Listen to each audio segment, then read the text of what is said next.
So this actually wound up working better than any of the other solutions that I show after this. First off, the issue is blurring on translucent materials. So like my crosshairs on the sight on this gun, for example, were trailing really badly, as you'll see in just a second. I want to show you the fix that I found that works better than anything else before I waste your time for another 3 minutes. So go into your material.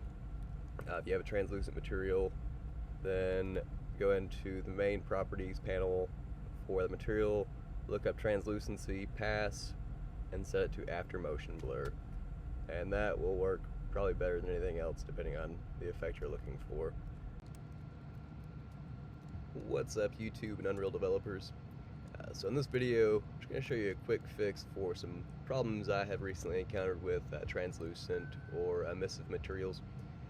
So if you're working with some translucent materials, you might be seeing some issue like this, where you have this crazy trailing on your material. So this actually comes from the motion blur in your post process. So I'll prove that right here. I'll just turn that down to 0. So you can see now that's not in there, right? The problem with that is you can't turn off motion blur per object. So how do you rectify this on specific materials? So I'm going to show you the specific progression I found of solutions.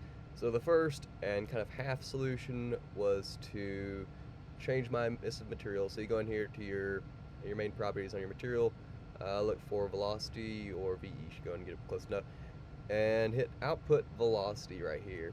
And go ahead and apply that, and I'll show you what this does. So that looks pretty good. Still getting some little bit of trailing, a lot of artifacts really, but it's a lot closer.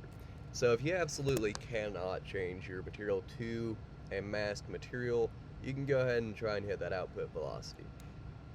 But the solution that worked a little bit better for me was actually to change this to a masked material, and then I don't know what's going on with my mouse here. There we go. Go ahead and plug what you had in the opacity into the opacity mask, and that should get you even closer.